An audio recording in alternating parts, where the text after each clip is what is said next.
This is Project Fall, our virtual reality skydiving simulator.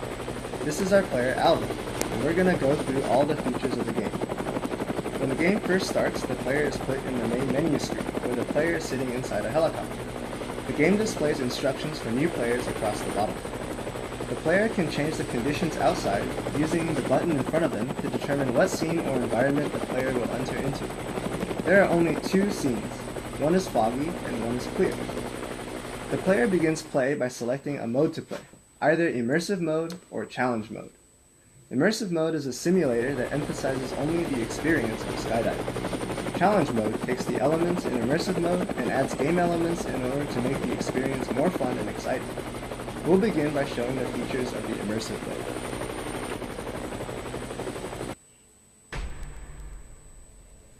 As soon as it begins, the player begins to fall. The two controllers represent the player's hands. On the left hand is an altimeter that displays the player's height, and on the right hand is a display of the player's current score. As the player falls, he can control movement by altering the position of the headset or the controllers. By tilting the headset forward, the player moves forward.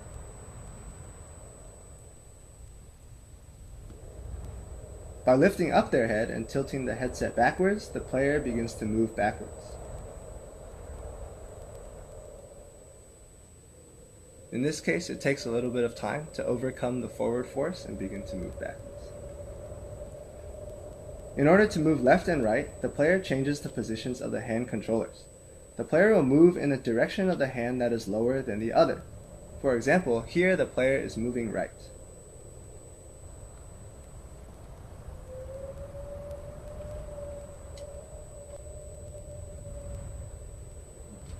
Here the player is moving left. Just like the forward-back case, it takes a little bit of time to overcome the current speed in the right direction before the player begins to move left.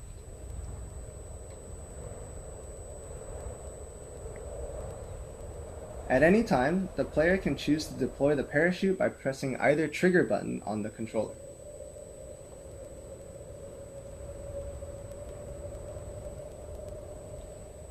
We're going to wait for Alvin to get a little lower here before he decides to deploy the parachute. When the parachute is deployed, the player falls at a constant speed and moves at a constant speed forward in the direction he's facing. The player can change the direction he's moving by pulling on the parachute cords. This is done by pressing the trigger on the controller while near one of those triangular indicators and moving the controller while pressing the trigger. The parachute will then rotate in the direction of the cord that is pulled lower. As you just saw, in the landscape there's a landing pad marked by a white circle. This is a simple area indicator telling the player where, if the player wants to use as a goal, where he wants to land. Once the player hits the ground, the game checks to make sure that the player is not moving too quickly. If the player is moving too quickly, the player will die, and we'll show this off later. If not, the player will stop moving and the score is displayed. In immersive mode, the player's score is pretty unimportant and determined solely by distance between the player's landing point and the landing pad. After a set amount of time, the player will be brought back into the helicopter for another round of play.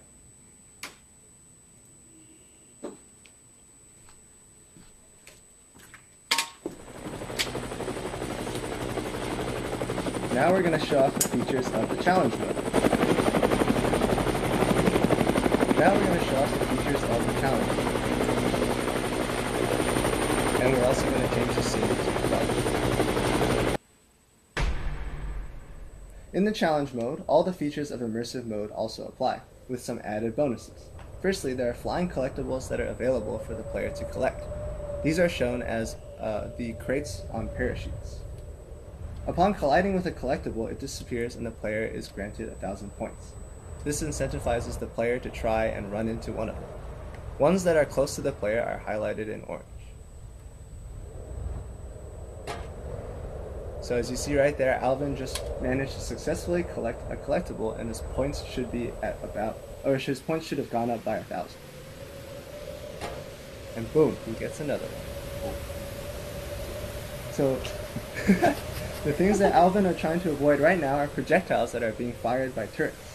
The turrets begin firing as soon as the player begins falling, and the turrets will stop firing once the player reaches a certain height. If Alvin gets hit by one of these projectiles, he'll spin out and the death screen will be shown.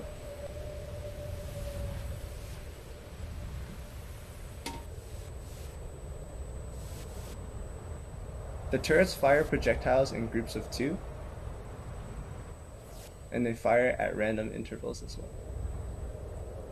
So now we're just gonna wait for Alvin to either get hit or fall to the ground.